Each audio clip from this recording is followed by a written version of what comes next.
வேத பயணத்தில் இன்று நான் பார்க்க போவது மகிழ்ச்சியோடு புகழுவேன். 59ஆம் சங்கீதம் 16ஆம் வசனம்.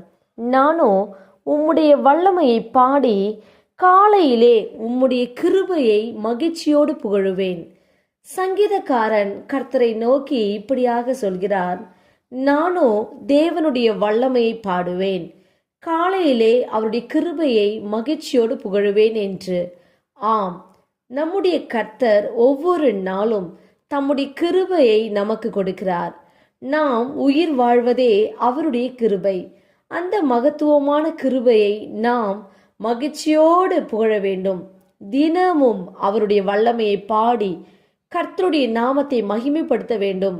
இவ்வாறு நாம் செய்யும்போது தேவன் நமக்கு உயர்ந்த அடைக்கலமும் கிருபையுள்ள தேவனுமாய் இருக்கிறார். நாம் ஜெபிப்போம். அன்பின் பிதாவே, கேட்ட வார்த்தையின்படியே நீர் எங்களுக்கு செய்ய போற கிருபைக்காய் ஸ்தோத்திரம். இயேசுவின் நாமத்தில் ஆமேன். கர்த்தர் தாமே இந்த வார்த்தைகளை கொண்டு உங்களை ஆசீர்வதிப்பாராக. ஆமேன்.